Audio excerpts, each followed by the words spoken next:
Trudno odróżnić je od ludzi, choć potrafią oddychać odbytem. Ludzie traktują jak pożywienie, nie wiedząc, iż zwierzęta te mogą posiadać bierną znajomość języka francuskiego. Nieładne traktowanie może wynikać z zazdrości, gdyż ich orgazm trwa dłużej niż większość sensownych rozmów w polskim parlamencie.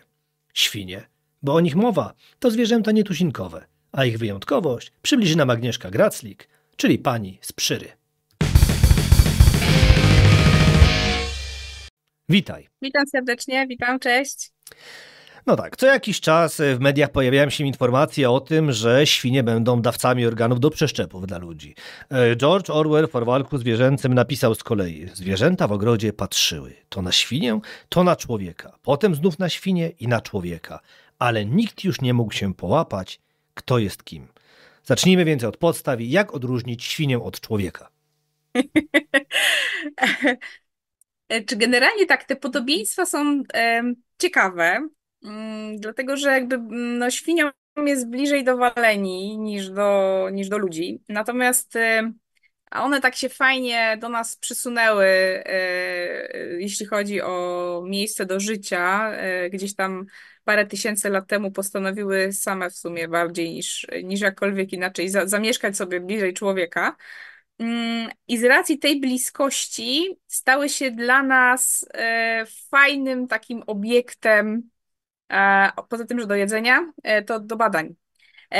I te podobieństwa zaczęły się pojawiać w takiej czasami zaskakującej formie.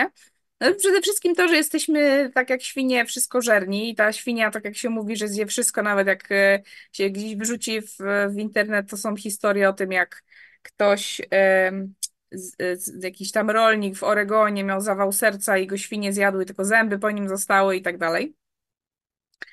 Także świnia wszystko łącznie z człowiekiem zje.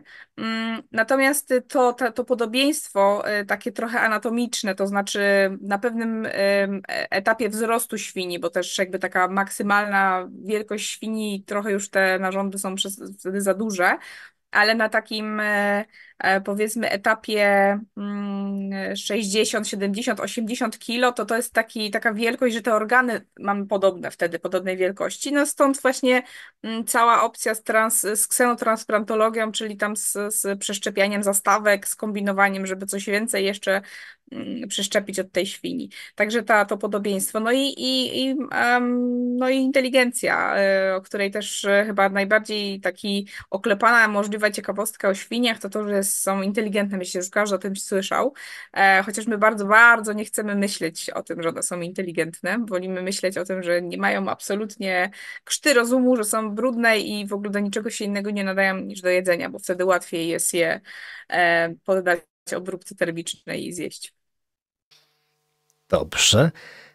Podstawy za nami. Zajęło nam to dosłownie 3 minuty, ale to, co dla jednego wydaje się dłużyzną, dla innego jest zaledwie chwilą. No dlatego zadam to najważniejsze i kluczowe pytanie. Ile trwa orgazm u świni?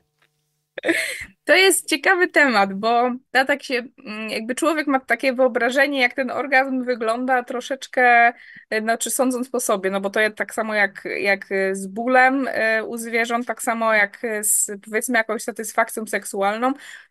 Człowiek to sobie odbiera porównując do siebie, no bo jakby możemy wiedzieć, co czuje ktoś, czy coś innego tylko na podstawie jakichś tam podobieństw, które widzimy u siebie i u zwierząt, podobnych reakcji. Jeżeli chodzi o reakcje bólowe, no to jest łatwiejsze do, powiedzmy, zdiagnozowania. Natomiast jeśli chodzi o tą strefę, powiedzmy, związaną z miłymi odczuciami, jest tutaj trudniej. No i jak się usłyszy o tym, że to 30 minut, to tak człowiekowi no robi się dziwnie, że wow. Natomiast to tak naprawdę jest mocno mało romantyczne. To znaczy w ogóle wszystko, co związane z rozrodem świń jest dość drastyczne dla człowieka. I to jest dość zabawny temat, bo jak w to wejść, to nagle się okazuje, że ten rozród świń to jest coś, co bardzo mało ludzi sobie potrafi zwizualizować, tak jak to naprawdę wygląda. A to jest coś, co jest oczywiście rozwinięte na ogromną skalę, no bo przecież te spożycie nie sprawdzamy, jakie jest spożycie wieprzowiny w tym kraju, ale obstawiam, że dość wysokie. I tych świń jest potrzebne bardzo dużo. Natomiast mało osób ma świadomość tego, że te świnki, które powstają, prosiaczki, które się rodzą, to jest produkt sztucznej inseminacji w ogromnej większości. I tutaj się właśnie rodzi cała ta obserwacja a propos 30 minut. Mianowicie, w przypadku, bo to jest w ogóle liczone na samca, a nie na samicę za 30 minut. I to jest związane z tym, że świnia ma bardzo specyficzny organ rozrodczy, to znaczy prącie świni jest cienką, długą rurką. I mówiąc cienką, mam na myśli maksymalnie grubość palca ludzkiego, tak jak przynajmniej pamiętam z zajęć anatomii, bo mieliśmy takie preparaty. I do tego jest długi. Natomiast coś, co też dziś mam w szufladkach w głowie, nadal przechowuję takie rzeczy, chociaż bardzo już bym chyba nie chciała ich mieć, bo to jednak nie są jakieś tam specjalnie wspomnienia cudowne do rozpamiętywania. Pamiętam, jak miałam kolokwium z rozrodu zwierząt, to pamiętam, że były na przykład pytanie o objętości ejakulatu poszczególnych gatunków i mam w głowie, że u byka to jest 3 do 5 ml. No i człowiek, tak jak sobie pomyśli, jaki duży jest byk, no to by prognozował, że taka świnia to będzie miała mniej. Natomiast objętość jednorazowego wytrysku u knura to jest pół litra. I teraz jak sobie człowiek wyobrazi te pół litra i ten cienki wężyk, który ten pół litra musi wykapać, to te 30 minut nabiera sensu. I teraz pytanie, czy te 30 minut, w trakcie którego tam są skurcze mięśni gładkich i stłoczone to nasienie, czy to można zakwalifikować w takich samych kategoriach, jak to, co człowiek odbiera jako orgazm? No, średnio bym powiedziała. Tym bardziej potwierdza to jakby to, że przy okazji przygotowywania się do tej rozmowy obejrzałam kilka dziwnych filmów. I był między innymi był filmik o tym, jak się trenuje knura do tego, żeby był dawcą.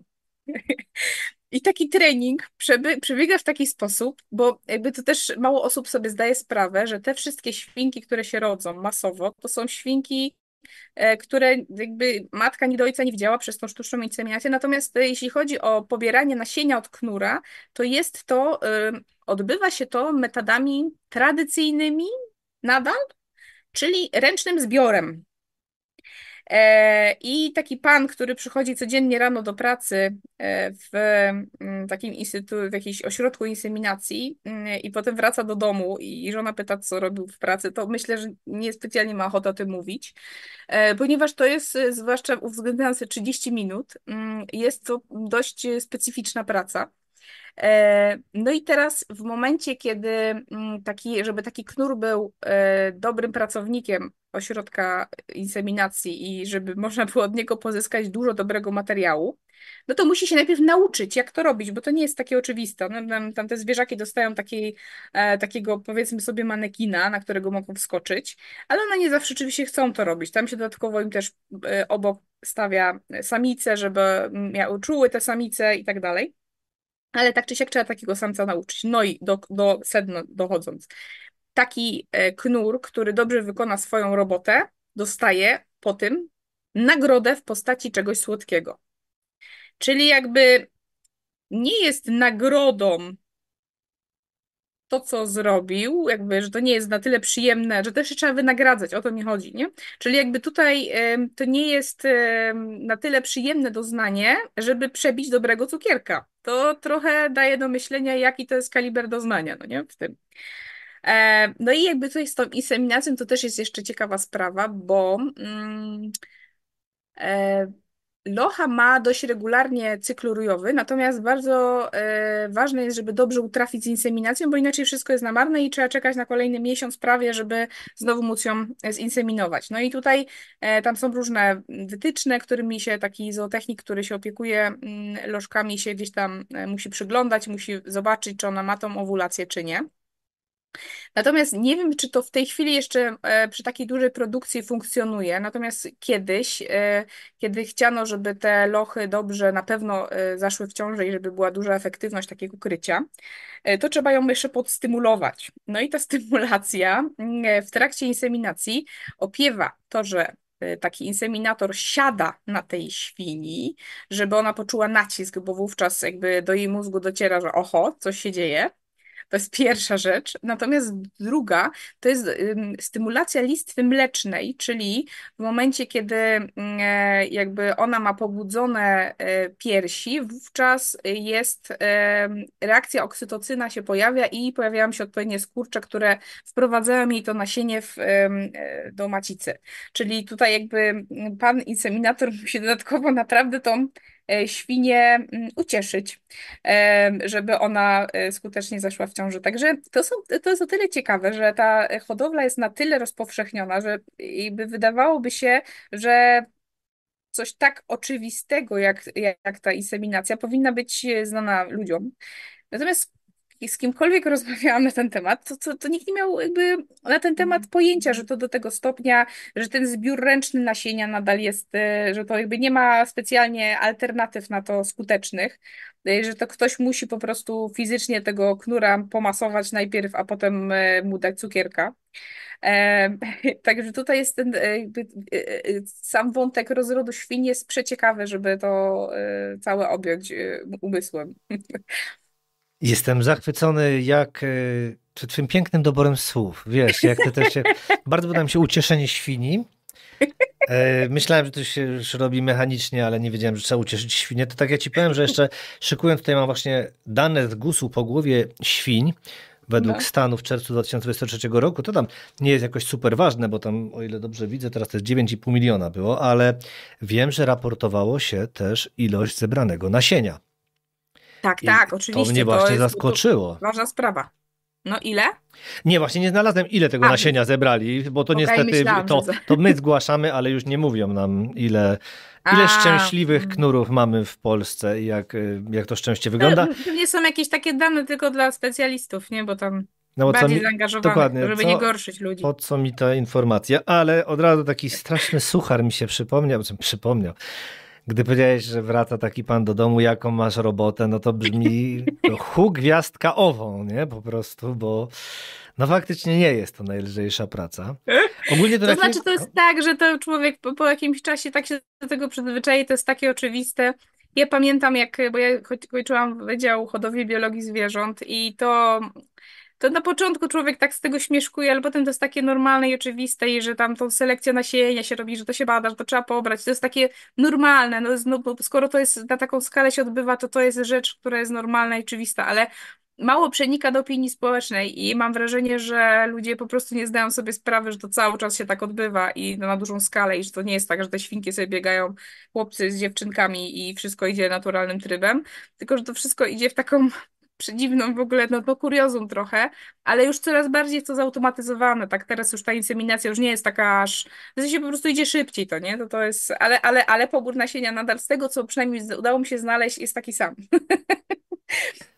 Ta automatyzacja, no to nie wiem po prostu jak to skomentować. No oby szła w dobrym kierunku, może tak, żeby też te świnie coś z tego miały.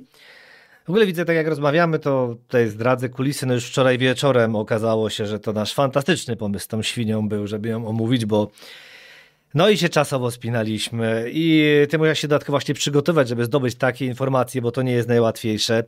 Mnie z kolei, no nie będę oszukiwał, no chodziła taka kibizowska rymowanka po głowie, nie dało się jej pozbyć i strasznie mi się źle pracowało wczoraj.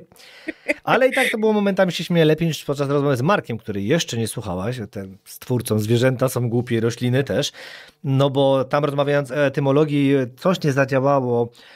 Więc brzmi to jakbym nie dopisał cytatu. Ja dopiero odsłuchując zrozumiem, dlaczego Marek się dziwi. No i teraz już jest to może nawet zrozumiałe, ale zaskoczenie rozmówcy było tego warte. Można wyjść czasami na osobę, która mówi od rzeczy.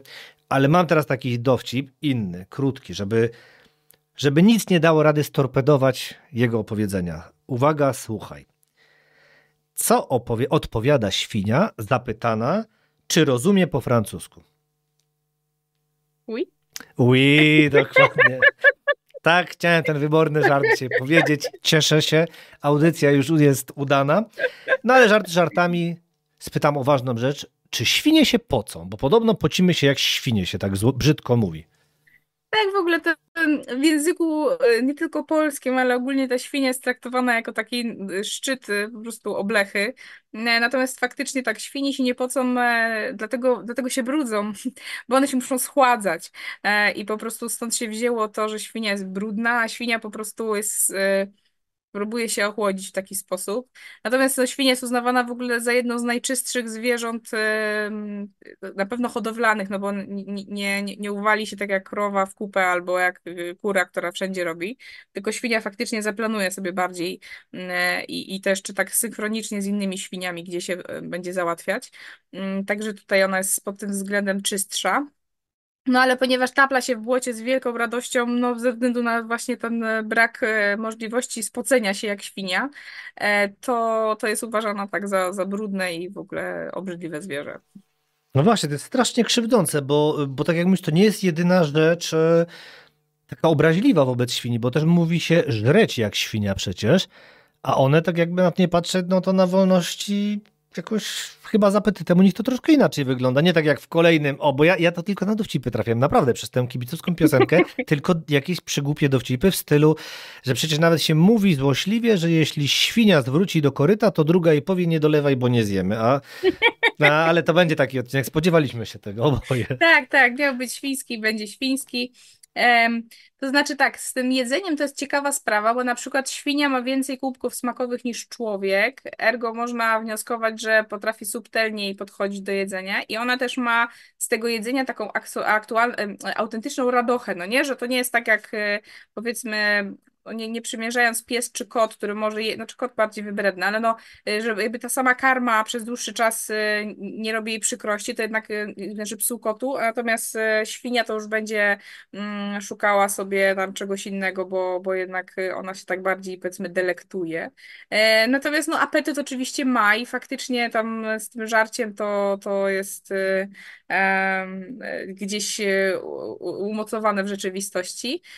Natomiast no tak, ona na wolności to są zupełnie inne, ona ma też inne atraktanty i nie musi całej radości życia czerpać z tego jedzenia, nie? Że jakby to troszeczkę jest, ta hodowla generuje takie, plus konkurencja dużo większa i tak dalej, generuje jednak to, że to jedzenie staje się takim sednem życia takiej świni w hodowli, nie? No tak, no i w hodowli dużo takich dziwnych rzeczy się dzieje, jak to, co mówiłem, jak już się przygotowałem do naszej rozmowy, trafiłem na tę nekrozę ogonków, która była opisana w miesięczniku Trzoda Chlewna, co jak już ustaliliśmy jest poważnym jednak poważnym czasopismem, które zresztą bodajże pod Poznaniem jest wydawane, bądź nawet w Poznaniu. I się okazało, że tam one w niewoli czasami podgryzają sobie ogonki, czasami ocierają się i tu jest ten problem, więc one więcej problemów chyba mają z naszą hodowlą, no bo tak jak mówisz, no w naturze to no, nie defekują tam, gdzie śpią. No.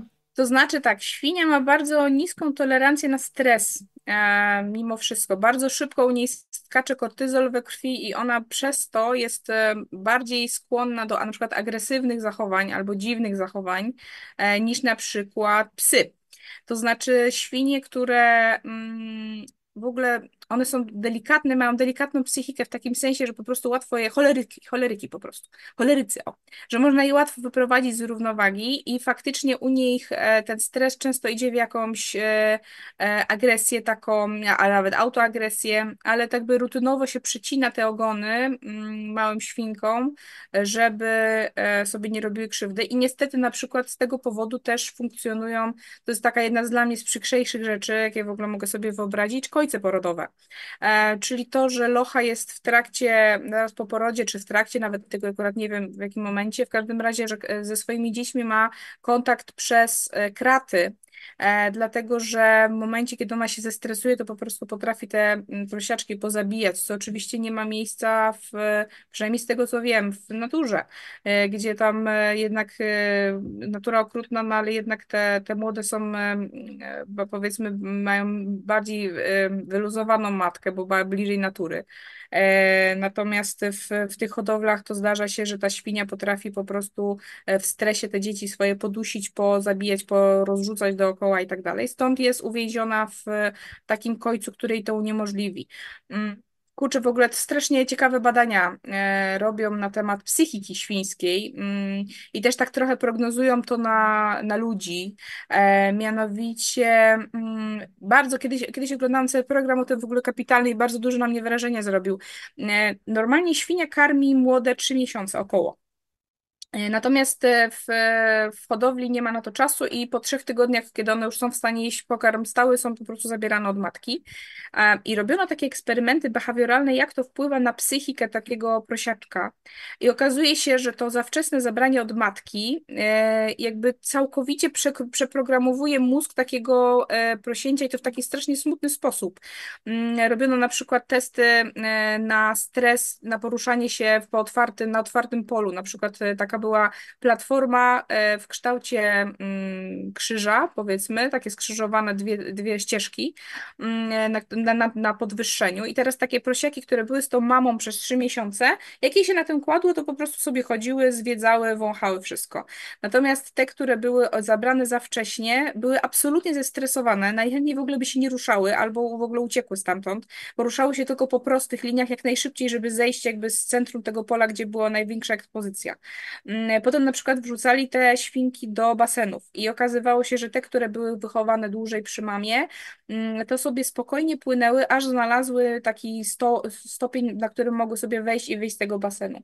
Natomiast te, które były za krótko, bardzo szybko po pierwsze wpadały w panikę do tego stopnia, że nie były w stanie znaleźć w ogóle tego miejsca, bo się męczyły i próbowały wyskakiwać, jakby zupełnie logika im się jakakolwiek tam powiedzmy świńska wyłączała na tym etapie i bardzo też szybko się poddawały. Tak jakby nie miały nadziei na to, że po prostu wyjdą, nie? Czyli ten stres, który gdzieś tam, ten kortyzol od matki, który gdzieś pewnie przyjęły w tych hodowlach i własny stres, gdzieś na tyle wpłynął na ich psychikę, to ja wiem, że ciężko wielu ludziom w ogóle myśleć o czymś takim jak psychika świni, skoro to jest coś, co jakby w takim ogólnym ludzkim pojęciu ma być wyhodowane i zjedzone i tyle. Natomiast to można też prognozować na tej podstawie nie tylko do świni, ale też do ludzi. Także to jednak mimo wszystko te wczesno dziecięce doświadczenia mogą tak naprawdę na całe życie tak dramatycznie, to chodzi o takie naprawdę wczesno dziecięce, nie? Doświadczenia. Także tutaj kurczę z tym chociażby tylko to odstawienie od matki, nie?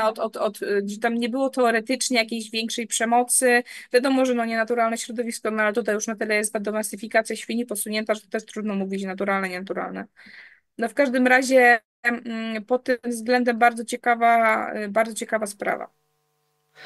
Dobrze, bo teraz poruszyłaś już te eksperymenty behawioralne. Chciałem o tym porozmawiać na końcu, ale skoro rozpoczęliśmy, to jakie jeszcze prowadzono na świniach? Bo szczerze mówiąc, wcześniej o tym nie słyszałem.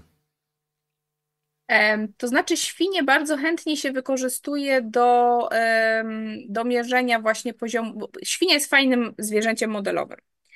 Świnia ma jest bardzo szybki rozród, więc można szybko pozyskać nowe osobniki. Ma zbliżone parametry, wiele parametrów do człowieka.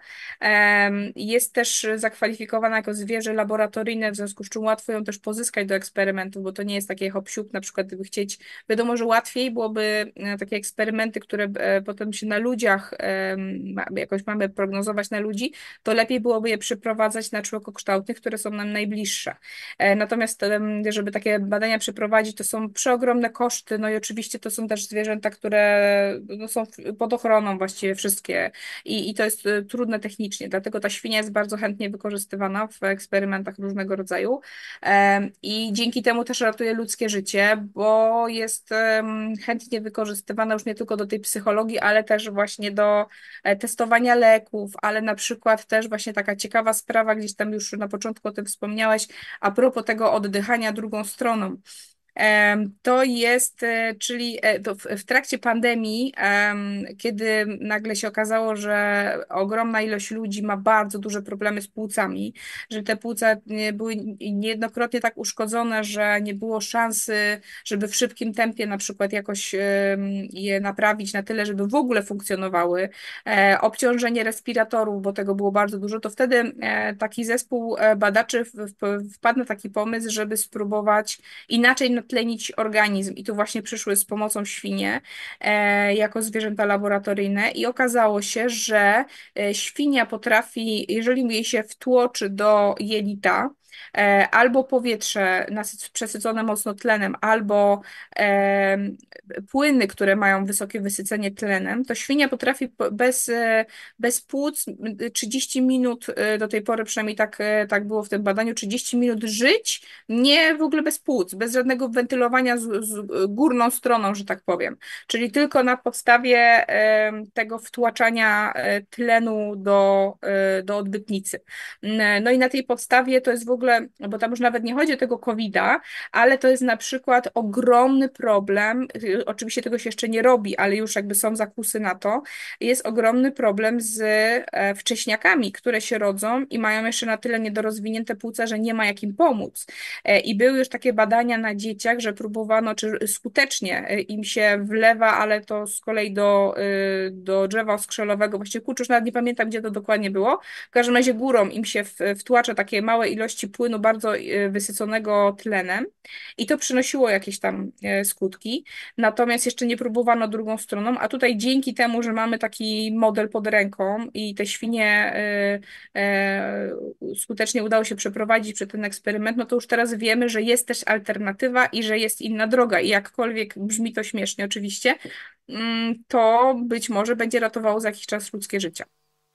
No, śmiesznie, nieśmiesznie, no bardzo ciekawe, nie? Chociaż wiadomo, że tam część wcześniaków jeszcze ma nie do końca też rozwinięty układ pokarmowy, więc Ale tam jest wiadomo, ale ciekawe. bardzo duże ukrwienie i to o to chodzi, że Tak, jelita mają tak. tak duże ukrwienie, że jakby są w stanie wyłapać ten tlen na tyle skutecznie, że rozprowadzą ten tlen po organizmie. Także tutaj te jelita dlatego są takim dobrym miejscem, żeby to testować, nie? No, to jest, powiem szczerze, niezłe. Jesteśmy przy tych rzeczach medycznych, biologicznych, no to wróćmy do tego, o czym już powiedziałaś, czyli o ksenotransplantacji. No bo wiadomo, etycy mają, bioetycy przynajmniej, różne podejście do tego. Są opinie, no często negatywne, mam nawet tutaj gdzieś przygotowaną, że jakie są jednoznaczne stanowiska tutaj bodajże z monachijskiego oddziału niemieckiego Stowarzyszenia Ochrony Zwierząt, że zwierzęta nie powinny służyć jako części zamienne dla ludzi, że mają te same potrzeby, lęki, prawa. No ale jednak jest taki temat, wiadomo, są plusy, są minusy, nie będziemy teraz obawiać tej kwestii, ale właśnie jak powiedziałeś, no organy mają podobnych rozmiarów, prawda, jak my. Dlaczego? Jak to jest możliwe, że no, możemy przeszczepić, nie wiem, serce czy tam nerkę świni? To znaczy, ja może tylko tak gwoli wstępu, bo ja mam takie do tego podejście, ja tak jak już chyba tam mówiłam wcześniej, sama zwierząt nie jem i natomiast jestem realistką w tym względzie, że po prostu zdaję sobie sprawę, że nie ma takiej fizycznej możliwości jeszcze przez długi czas, żeby człowiek przestał te zwierzęta wykorzystywać.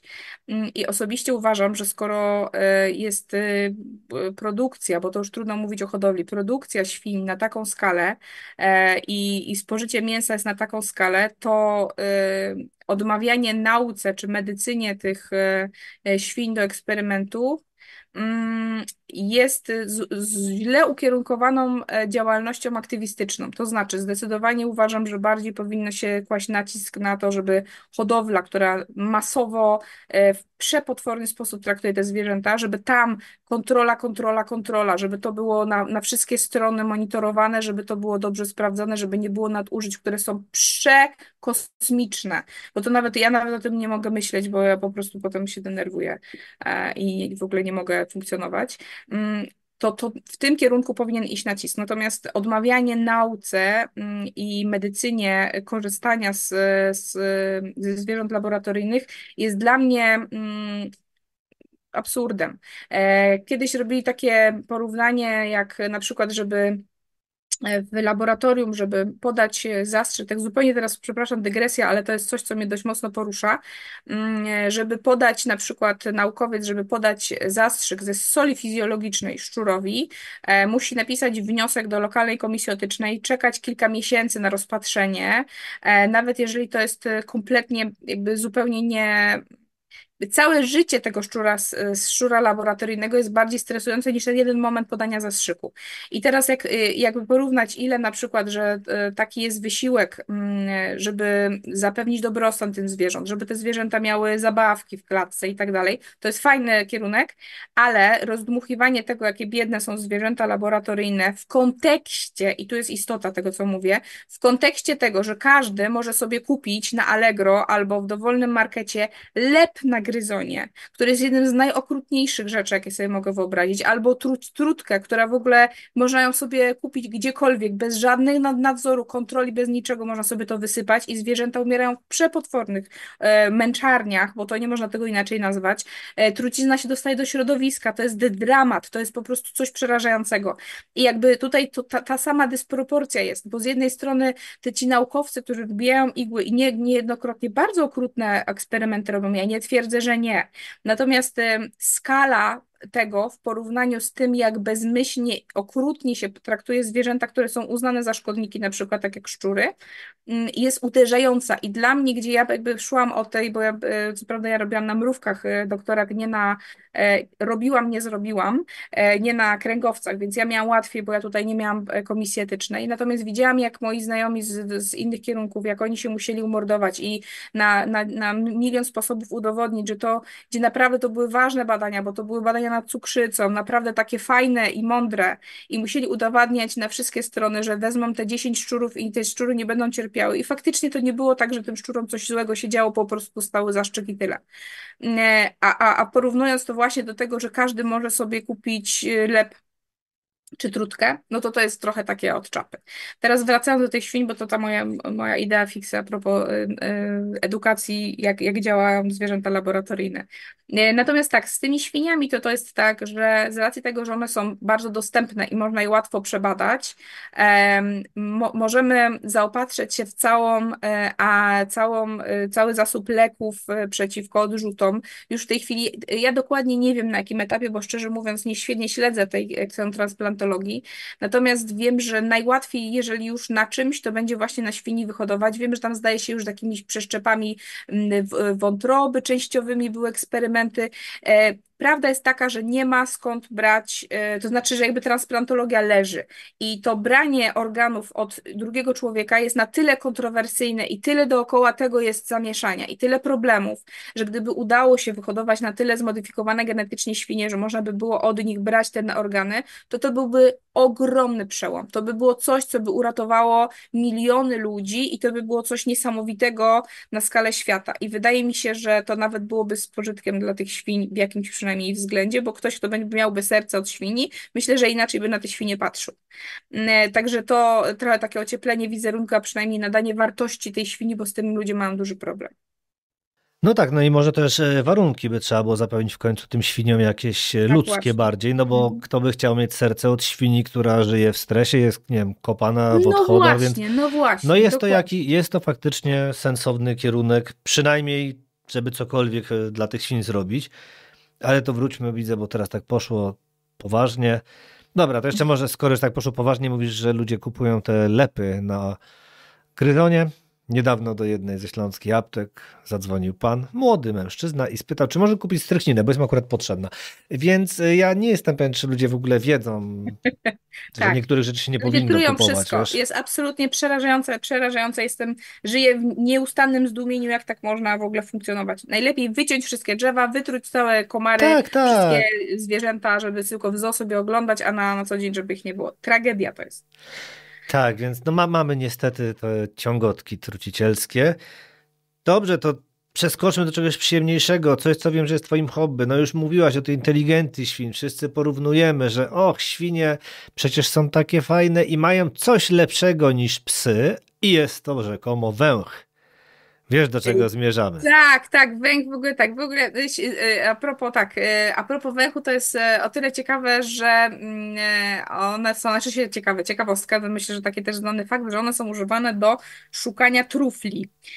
Rozmawiałam z moją koleżanką, która trenuje psy do szukania trufli, właśnie poprosiłam ją o opinię a propos świń i ona powiedziała coś, czego ja sobie nie zdawałam sprawy, mianowicie dlaczego świnie niekoniecznie są fajnymi, znaczy się fajnie poszukują tych trufli, natomiast niekoniecznie są użytkowe dla takich poszukiwaczy trufli. Po prostu te świnie zjadają te trufle i bardzo O ciężko to chciałem pytać też, no. i te trufle im wyszarpnąć. Podobno psom też się to zdarza, natomiast myślę, że świnia mimo ma większą determinację do tego, żeby tego trufle, żeby tego trufla, tą truflę chyba, żeby zjeść, także raczej przez to są niechętnie używane, mimo że mają teoretycznie większą efektywność niż psy. Natomiast moda na to, żeby świnki sobie kupować i traktować jak psa jest coraz bardziej się po świecie rozchodzi, zwłaszcza jeśli chodzi o te rasy miniaturowe świnek. Podobno najwięcej świń w takiej psiej wersji jest w Japonii, w drugiej kolejności w Stanach Zjednoczonych, ale z takich właśnie też ciekawych rzeczy, których jakby nie miałam pojęcia o tym, a dowiedziałam się od osób, które te świnki mają, że ciężko się przestawić z psa na świnię, dlatego że świnia cały czas gada. Ona po prostu chrumka cały czas. I to jest taki słodki element tej ich biologii, że one cały czas ze sobą są w kontakcie. Natomiast podobno ciężko to przeskoczyć, jak ktoś nie jest do tego przyzwyczajony. I to jest taka rzecz, która po prostu może denerwować, że ta świnia cały czas gada. Do tego stopnia no w ogóle są dosyć dobrze skomunikowane, bo to są bardzo takie społeczne zwierzęta, więc to jest takie typowe dla zwierząt społecznych. Nawet dziś znalazłam informację, nie wiem na ile to jest taka trochę tam bambinizm i fantazja dziennikarska, ale że podobno świnie nawet, że świnie, lochy chrumkają do swoich dzieci, jak je karmią na zasadzie takiej troszeczkę kołysanki. Nie wiem, ile to jest kwestia tego, że to po prostu jest nauka komunikacji, a na ile to jest takie, że mama tutaj sobie chce z dziećmi pogadać. No tak czy siak brzmi to słodko i to chrumkanie dziś jest tam urocze, aczkolwiek właśnie podobno na dłuższym, przy dłuższy czas i w takiej większej intensywności to podobno jest męczące okrutnie. Ja tak szczerze chciałem o te trufle, bo tak opowiadałaś, że właśnie wiedziałem, że lubisz trufle, czym lubisz, no, że ten temat cię tak fascynuje, a ty mi teraz przypomniałaś, ja już musiałem sprawdzić sobie, dlatego tak zerkam w bok. Faktycznie był przecież przypadek nawet pignappingu w Polsce, że porwano świnkę, która miała na imię, i tu cytuję, Pupcia. I ją w Warszawie porwał ktoś na przystanku tramwajowym, bo sprawdziłem sobie tylko teraz, że się zgadza, że na Starówce i uciekł tramwajem. Co w ogóle jest dla mnie A już, to już wiesz, gruba akcja, żeby ale wiesz, tramwajem uciekł tramwajem, gdzieś. no to jest już coś, To już jest coś, o tym więc, można by film nakręcić, myślę. więc muszę wrócić do tego tematu, aż żal mi, że nie przypomniałem sobie o tej, jakoś nie wyskakuje, gdy szukasz w Google, co tam u świń, ciekawostki u świnia, że w Polsce był pignapping Właśnie chciałam niestety. powiedzieć, że niewiele tego jest w takich przystępnych przynajmniej rzeczy, bo ja też trochę poszukałam i tak bym powiedziała, że są takie tylko rzeczy mało szokujące, a takich No fajnych tak, no. ciekawostek to trzeba szukać. No ogonka nie urywa, a właściwie może ty wiesz, czemu ten ogonek się kręci? Bo ja słyszałem kiedyś świetną hipotezę, że to przez wilgoć. Nie mam pojęcia, szczerze mówiąc nie szukałam. Myślę, że po prostu taka jak natura, nie wiem, na pewno ma to jakieś uzasadnienie ewolucyjne, ale jakie? Trudno powiedzieć. Może on już jest w zaniku i gdzieś tam już po prostu jakby z racji tego, że nie jest jakoś mocno używany albo potrzebny, to gdzieś się już skręca się i zaraz zniknie. Nie wiem, szczerze mówiąc nie mam pojęcia. Ale ja wiem, o czym masz pojęcie, bo wydałaś niedawno książkę, nawet jesteś specjalistką od gadania i już o czym przed chwilą mówiłaś, o tym chrumkaniu do dzieci. Jak świnie się w ogóle porozumiewają między sobą? Em, to znaczy, to specjalistkę ja bardzo strasznie nie lubię strasznie być nazywana specjalistką od Oczywiście czegokolwiek, bo się nie czuję. hiperekspertką, tak, Nie, hiperekspertką, tak ekspertką nie, bardzo delikatnie. się nie czuję ekspertem. Natomiast tak, u świń oddzielono co najmniej 30 różnych wokalizacji, takich standardowo występujących w takim normalnej komunikacji. Prawdopodobnie matka jest w stanie, że one są w stanie rozróżnić osobniki po chrumknięciu, to znaczy, że jakby coś na kształt imienia mają gdzieś nadawane. Trudno powiedzieć, czy to są uniwersalne imiona, czy po prostu występują trzy na krzyż i akurat ten, który wie, że na niego częściej wołają Zbyszek, to będzie na tego Zbyszka reagował, a na inne mniej. To jeszcze nadal jest, nadal trochę takich badań nad tą inteligencją jest ciekawych, ale też jest trochę taki właśnie opór mimo wszystko, bo ta świnia lepiej, żeby nie była za mądra i za fajna, bo wtedy trudniej ją będzie przerobić na kiełbasę. Także tych takich badań i tak naprawdę też ta wokalizacja miałaby największy sens, badanie jej u dzików, a nie u świń. To jest w ogóle też strasznie ciekawa, bo mimo, że te świnie są udomowione i mimo, że są różnice w wyglądzie czaszki, takie poważne, to okazuje się, że jak świnia ucieknie, to ona bardzo szybko wraca do takiego formy dzika, do tego stopnia, że w trakcie życia świni potrafi jej się zmienić budowa czaszki, jeżeli ucieknie do lasu. O, Że jakby grubieją kości, że taka się toporna bardziej robi, bliższa dziczej. Czyli gdzieś tam one mimo wszystko bardzo łatwo mogłyby z powrotem wrócić. Dlatego też te badania, które są robione powiedzmy w chlewie, nadal gdzieś tam mają też moc.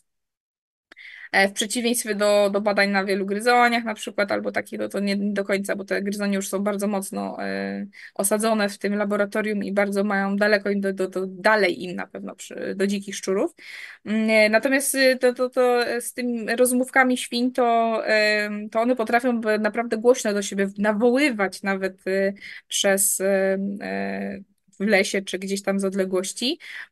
I całkiem podejrzewam, to nie są jakieś tam wzniosłe rozmowy filozoficzne, ale komunikacja jest dość sprawna.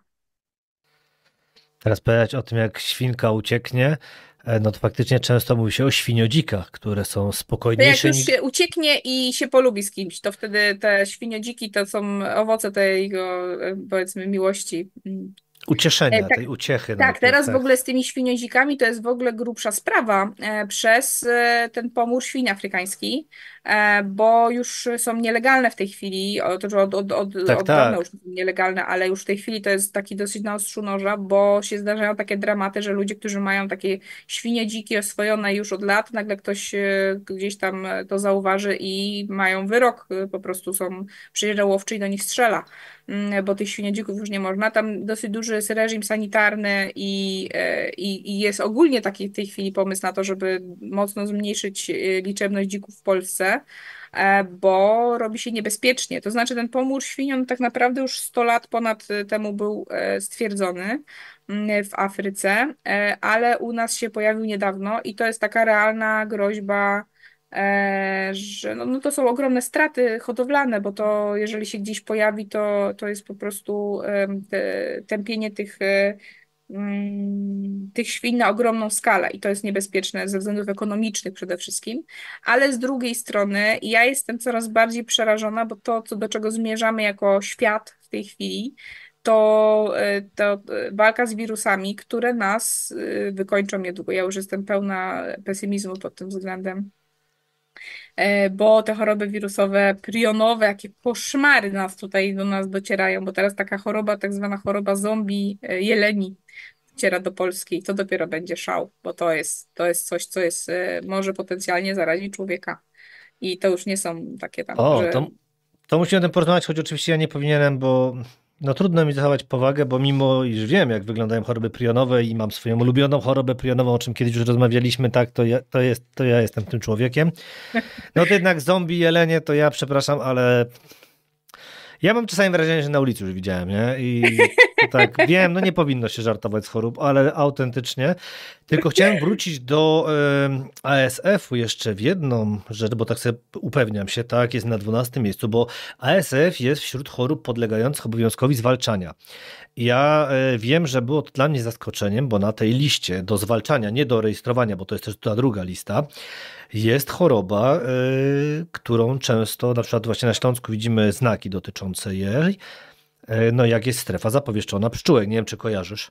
Zgnilec amerykański, tak, to tak, jest jest też na tej zgnilec, to się liście. zdaje się Amerykański, nazywa. bo z Tak. kolei zgnilec europejski jest na tej liście podlegającej zgłaszaniu i właśnie jak jest amerykański, to teraz kurczę, widzisz, o ile dobrze pamiętam, to było tak, że przyjeżdżają do ciebie, prawda, od weterynarza ekipa specjalna, no i pszczółki idą na wieczne bzyczenie, że tak się kolokwialnie wyrażę.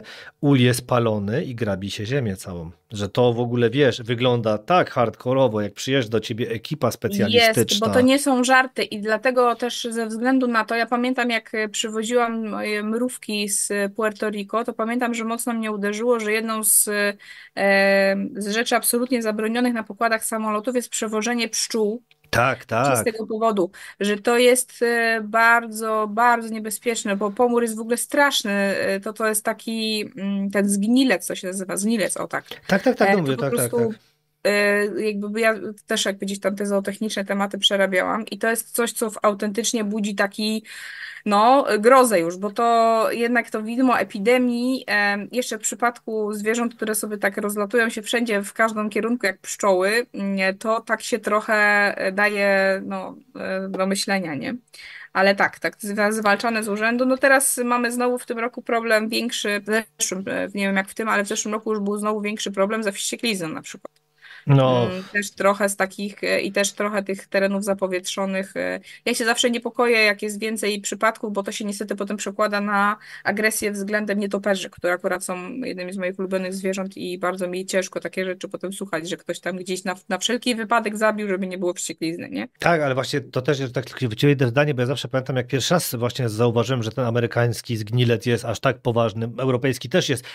No, drobne różnice w tych chorobach jednak są, no nie będziemy się tu zagłębiać, ale chodzi mi o to, że na tej liście jest wąglik, żeby pokazać na jakim poziomie osi OX jesteśmy, prawda? To jest właśnie wąglik, wspomniana przez ciebie Tak, wścieklizna, tak. no No bo to się to już sprowadza nie do są tego, że to żarty, są nie?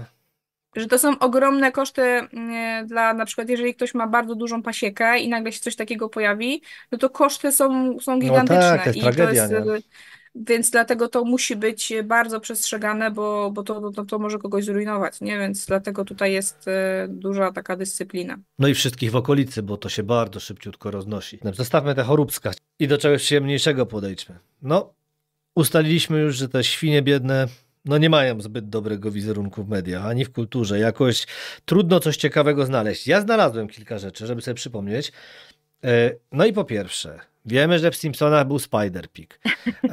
W ogóle jest idealny bohater, w którym ja się kiedyś zakochałem i pszczelarz starszy też, czyli Spider-Ham. To jest wersja Spidermana, no świnki. I ten bohater nazywa się Peter Porker, co ujęło mnie za serce. Wow. Jest wspaniałym bohaterem. O ile mnie pamięć nie myli, to w ogóle jest z 1983 roku bohater, który powstał przypadkowo jako żart, ale został. Za to na Śląsku. No i tutaj niestety przyznam się, ściągnąłem z internetu, bo nie mogłem znaleźć swojego egzemplarza, ale w berach i bojkach śląskich była definicja. Więc tak, najpierw czytam ci definicję może gdzieś tutaj rządową, bo sobie wydrukowałem i ta rządowa w ogóle nie jest zabawna. No nie widzę jej teraz. O, definicja. Zwierzęta domowe z gatunku Suscrofa domestica, obejmujące następujące grupy, struktury stada. No i tam jest to opisane. Za to u Ligonia świnia, jako że ma 4 szłapy, to należy do zwierząt. No. Świnia zaczyna się od przodku 2 dziurkami łoptoconymi mięsem, co się nazywa ryjok. I to jest przepiękne. I to jest chyba najpiękniejsze, co można przeczytać o tych świnkach, prawda? Cudo, Że cudo. polecam. On to opisywał pięknie. Wszystkie żarcie przemienią się u świni w prezwóźd, krupniok, grzymloki oraz leberka, kiery są z kisztego, bo świnia żere wszystko, co znajdzie na drodze swego żywota. No. Więc tak, więc są też dobre wizerunki tej świni. Miałem oczywiście książkę, którą też kiedyś sobie przyniosłem do domu, a mianowicie o hodowli świń metodą Blub. Też się okazuje, że podaje się takie roczniki. To jest najlepsza liniowa, bezstronna prognoza rozwoju świń dotycząca mięsa. Ja byłem pewien, że to będzie coś ciekawego, bo tam ma tam same cyferki o tym, jak te świnie powinny grzecznie puchnąć. No niemniej wiemy, że jednak no, są jakieś dobre te strony tej świnki i musimy ich bronić po prostu i pokazywać, że też są pozytywne, a nie tylko tłuszcz, szczecina, podroby. Czy jak już patrzyłem na te nazwy, no to przy nawet lochę odróżniamy, że locha jest albo prośna, albo luźna, albo karmiąca, albo użytkowa, albo zarodkowa. Ja mówię, no, dajmy, nawet ta locha biedna nie ma spokoju, nie? Więc tak. Tak, chciałem tylko przypomnieć, że jednak są jakieś pozytywne obrazy świni i mam nadzieję, że jeszcze będziemy, czy mogli je przedstawić. Czy masz coś jeszcze do dodania o naszych... A, na koniec mogę coś mrocznego, bo właśnie zemsta świń. Powiedziałaś o jedzeniu. Ja tu mam za dużo kartek wydrukowanych dzisiaj, ale przypominam, bo powiedziałeś, że tam jest ten słynny przykład gościa, który tam zasłabł i wpadł. A ja pamiętam przykład pana, który szczęśliwie zmarł w końcu w tym roku, czyli kanadyjskiego seryjnego mordercy, który swoimi ofiarami karmił świnie, Robert Picton. I była taka jednostka. Myślę, że sporo jednak takich było przypadków w historii ludzkości, że jednak gdzieś tam ktoś w ten Tak, bo to sposób... bardzo filmowe jest. To jest bardzo filmowe i w wielu filmach się to powtarza, więc myślę, że to też w dwie strony niestety Myślę, że działa. tak, myślę, że tak. Bardzo Ci dziękuję za tę świńską rozmowę. Udało nam się, przebiliśmy. Świniak już skończył. My teraz też powolutku możemy kończyć i mam nadzieję, że następne zwierzęta będą równie ciekawe, dlatego zachęcam do subskrybowania kanału, gdziekolwiek słuchacie naszego podcastu, a Ciebie zapraszam do zastanowienia się, kto następny. Dzięki serdecznie. Dzięki, do usłyszenia, hej!